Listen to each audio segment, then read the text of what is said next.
GoPro rolling, and I'm dropping in 5, 4, 3, 2, 1, go.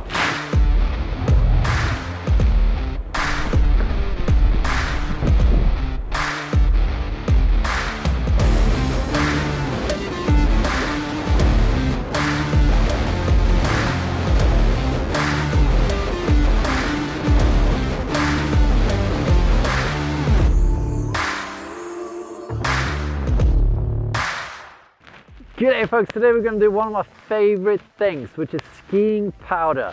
And we're going to look in 5 areas of improvement to really get the hang of that powder turn. But before we get started, I really urge you to do a proper avalanche course so you learn how to use your transceiver, shovel and probe. And then you always bring that with you when you go freeriding. Let's get started now. The first thing we're going to talk about is the turn shape. It's pretty important when you want to improve your powder turns. What many people do a little bit wrong in the beginning is that they really turn the skis too fast, making kind of zigzaggy turns so they look like a Z. This is not so good because the ski is then gonna have to really like push through the snow and twist a lot at the same time. And as there's snow all around the skis, it's gonna make it very heavy and difficult to do. So in the beginning, when you do the rest of the exercises in this video, you probably want to have quite open turns. Open. So they're not so C-shaped or closed like such. That'll make it much easier. And as you get better and can ski steeper terrain, you can start closing it more. But now in the beginning when you practice, keep it quite open so that you can do most of the steering nice and gently with the feet. Dropping in, 1, 2, 3, drop. C-shaped turns, we really close the turn at the bottom. And banana shaped turns, like now, we don't close them. Oh good. The banana shaped turns are easier to do nicely for you as an intermediate. Freeride. Whoa. Yeah. Oh, that was smooth at the end. If you really mean it that you want to become a badass powder skier, maybe you want to join one of our freeride camps or ski technique camps. We're going to do our first next season. Maybe see you then. Ciao! Oh, one man is down. Now we're going to talk about fore and aft. That means leaning forward, makes sense. Aft, where did we find that word? It means backward lean, kinda. First of all, let's find the fore, which should be kinda neutral. Bring yourself up, relax in the ski boot. Gentle, shin pressure in the front of the boot. You stand on the whole feet. So this is your fore or kind of neutral position. And then the aft shouldn't go further than here. Here I'm hanging off the back of the boot. Here I'm still maintaining shin pressure while standing a bit on the heel. This is very important in the powder to go in between these two because it's not so heavy on the legs and you can make nice turns. Check this out. Imagine we're finishing a turn here, like that, and here at the end of the turn, you want to have that aft. So you stand a little bit more on the heel, because it's tricky to feel, but you can do it, I believe in you. And what's happening then with the aft, the ski is then gonna, and you press down a little bit, it's gonna rebound out of the snow, and as this happens, you have to move the weight more forward. So the ski is leveling out in the snow, and then it's very easy to turn it around like such. And then as you finish the turn, stand a bit more on the heel and it's gonna pop out, and then you gotta move that way forwards again. Does that make sense? Audience says yes, I do. Good luck managing your fore and aft. I'm thinking about it. I'm standing on the whole foot.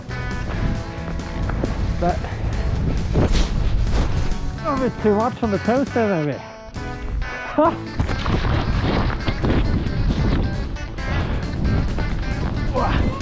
Definitely too much off there.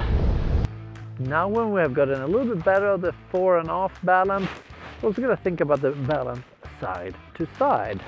And like a good ski instructor once told me, imagine you're a disc jockey and you have these levers.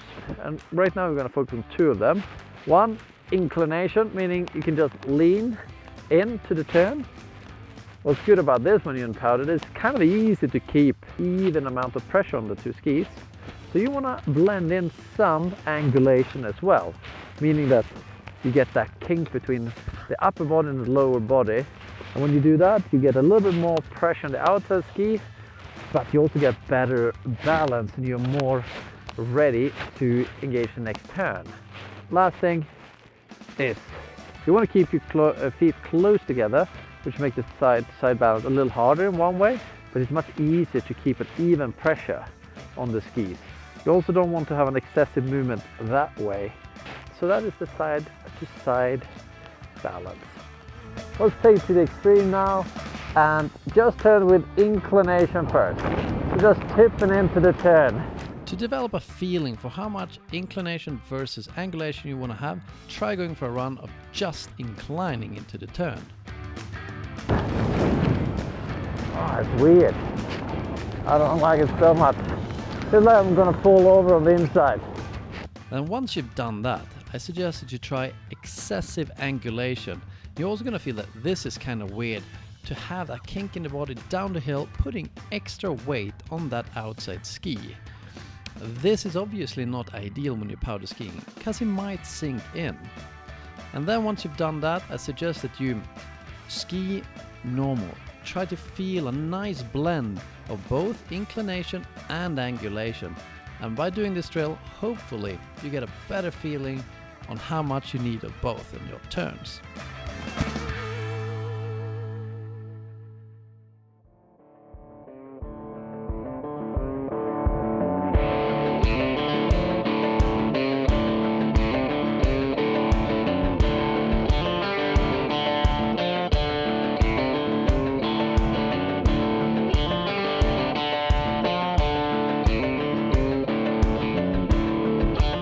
Another important thing to nail your powder turn is to get used to steering with the feet.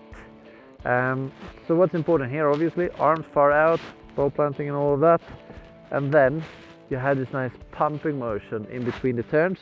So at the end of the turn, you sink down into the snow, you extend the legs a little bit, you pop up, and then you just point the toes where you want them to go. Part of that strength comes from the ankle, but that's very little. Most of that strength comes from the hip socket, and from there you really can point the skis where you want to go. But when you do this, be careful, not careful, be gentle, so you don't make those zigzaggy turns that we turned earlier. As a little drill, you can just straight line through some powder and try it.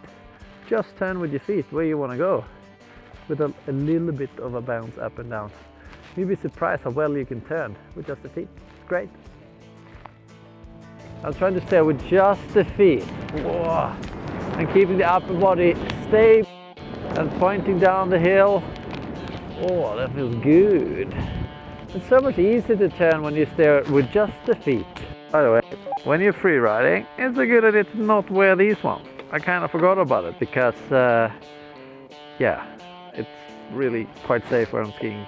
Alright, so keep steering with the feet. So stable upper body, keep the arms out there, let the legs do basically all work in combination with a gentle up and down movement. Wow, I hit a pretty crusty patch there. That's the first time I crashed into a tree in a long time. Wow. Alright, where were we? Something about steering the feet and not crashing into tree well.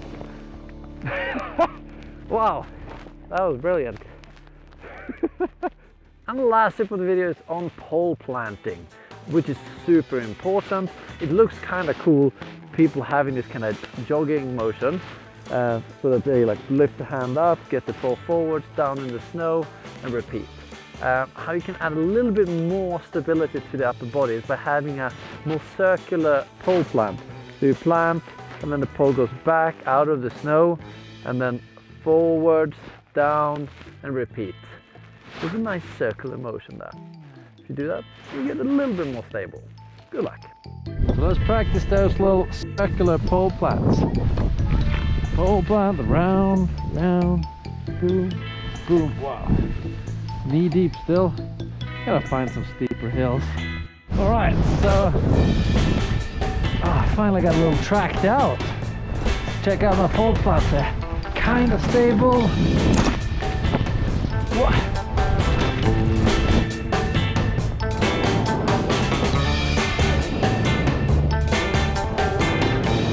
Thank you so much for watching. If you want to join one of our camps, we do ski technique for adults, freeride camps soon for adults as well, and even more freestyle camps. Give it a little like and subscribe. You can also comment, what are your favorite powder ski tips? I'm sure I didn't by no means cover everything in this video. All the best and see you in the next video, guys. Ciao.